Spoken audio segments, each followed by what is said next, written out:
She may have gotten her name because she stands less than 5 feet tall, but Lil Kim is the biggest female hip-hop artist in America. Let me show you what I'm all about, how I make a Sprite can. She's a Grammy Award-winning, multi-platinum artist. We are honored to have here in our studio tonight. Kim, thanks for being here. Now, thanks for having me, Donny. It's our pleasure. Now, I want to start early on. Bed-Stuy, you came from Bed-Stuy. Tell me about growing up there, which is one of the toughest parts of Brooklyn. Growing up in Bed-Stuy, I have to honestly say, I'm proud to be from Brooklyn. You know why? Because I'm proud to be one of the few that really actually came out of that zoo. Yeah, no, it's a tough place. No, but I love Brooklyn. And obviously, one of the guys that got you out was B.I.G. And my whole crew is lounging, celebrating every day, no more public housing. Yes. Talk to me the first time you met B.I.G. I'm coming home from work one day. I have on high heels. I have a knapsack on because I worked in Bloomingdale's, but on the weekends I would do some H&R Block work. So. Okay. Now, when you were 15, were you as developed as you are now? Yeah. I mean, okay. Oh no! Oh hell no. Okay. I'm just wondering what B.I.G. was seeing at the time. Okay. Oh right. Well, I was a cute little girl. Cute little girl with a knapsack. We'll leave it at that. With a knapsack, okay. And he approached me. He was sitting on a garbage can, and I was walking past because all of my friends lived on that same block also. So on my way from work, I would always stop and go check my friends. So he got off the garbage can and came to me and was like, "I heard you know how to rap." I was like, "Who, me? No, I don't. Somebody lied to you." But what happened was one day I called my girlfriend and I left a rap on her answer machine and she played it for B.I.G. I was so embarrassed. And he made me rap right then and there. And he obviously got kind of introduced you with a little group called Junior Mafia, and you were the only woman in the group. And tell me kind of the first moment that you guys knew that maybe you were going to be getting out of Bed-Stuy, Brooklyn, and something was going to come of this. One thing that I think he was taken away by was the fact that I was sexy, but I rapped like a guy. It's the jump off. I've been going for a minute, now I'm back with the jump off. And raw. I mean, you were really the first woman to put it out there in the same raw way. The guys did, kind of freaked a lot of people out. Right, and he loved that. So he, tremendous influence in your life. You actually, I want to read back a quote to you. You said, and this was a few years ago, you said, "B.I.G. was my love, my brother, my father, and my boyfriend. I don't care who knows it now." And obviously, B.I.G.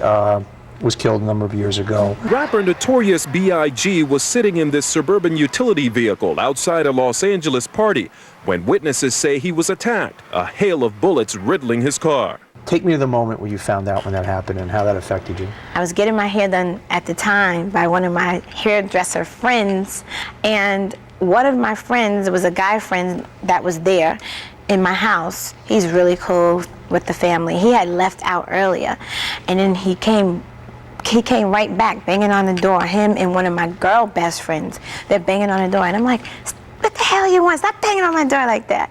And they're like, "Kim, seriously, open up the door." So I open up the door, and they're like, the look on their face. You knew something was wrong. I knew something was wrong. I knew it wasn't, somebody's outside fighting. I knew it was something very deep and serious. And when they told me, I couldn't believe it. The girl that was doing my hair, she kind of took it worse than me at that moment because I was like, "He's fine. I just spoke to him. He's fine." And they were like, "No, Kim, no, he's dead." And I was like, I don't believe that. You just couldn't take it in. I just couldn't take it in. Okay, I want to switch gears for a second. Get involved with Puffy. Puffy starts to produce your work. Tell me about working with Puffy. We've had Puffy on the show, and so tell me your favorite Puffy story working with him. Wow, he's a beast. He is a beast. If he wants something done, he's gonna get it done. And one thing I like working with him is he was the one to always push me. He's very creative. Yeah, obviously. And I miss that part about him, but he's also controlling. And the one thing that we used to always clash on is because I'm a female, he thought I didn't know what I was talking about sometimes. Right. But I think he learned a lot from me. Now, with these but he won't admit it. He won't admit it. Now, were they taken aback? I mean, you got some raw men. I mean, did you make them uncomfortable? I think at times, but I think being that I was on their team, they were happy. We don't want them problems. We're glad she over here. Ching, ching. Now, I want to take you to one of my favorite Lil Kim moments. 1999, MTV Music Awards. You show up in a rather revealing outfit. You had a pasty over one of your ample breasts. And what I find interesting is the Janet Jackson thing, which I'm people thought it was shocked cool. and I'm really appalled at Janet. Right. She should know better than to rip off the right breast. You're supposed to use the left The breast. left breast. That's what it was. She should have called me up. I would have told her that. In 2001, you guys win a Grammy for Lady Marmalade. Yes. You and several other rather well-known ladies on stage. Yes. And that was just rocking. I mean, the Moulin Rouge soundtrack, just amazing piece. That was fun. I had more fun performing at the Grammys than I did doing the video. Right. I mean, it was so much fun. I had this green dress on and it was like beads on it. And every time I do voulez-vous coucher avec moi, and I do my step, Right. a bead would fly to the left, a bead would fly to the right, a bead would fall to the middle, and my breast was hanging out.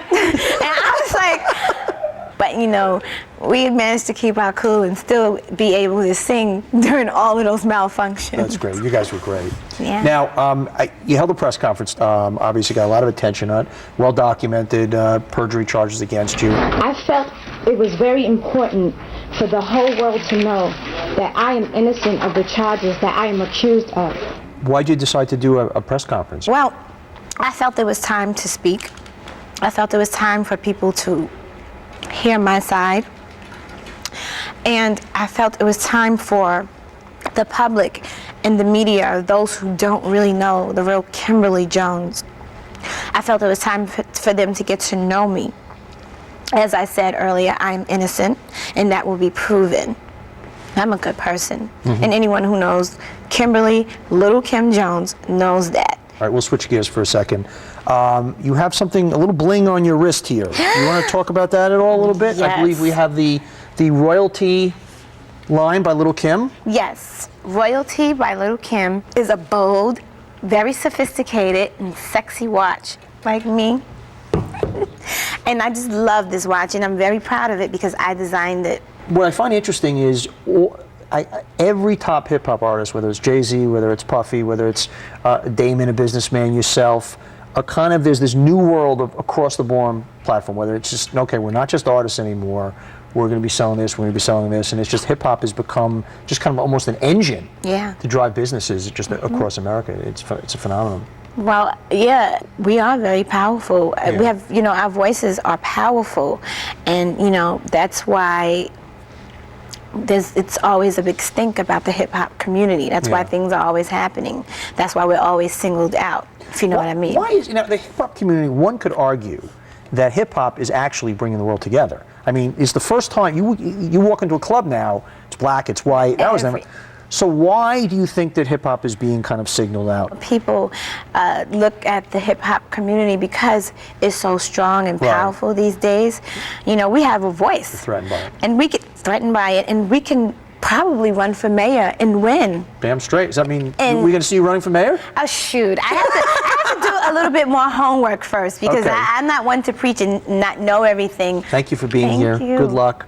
We've got more Big Idea coming, but before we go away, we're going to go out with a little music. Can we have a little music, please? And we're going to dance. Little Kim and I. Here we go.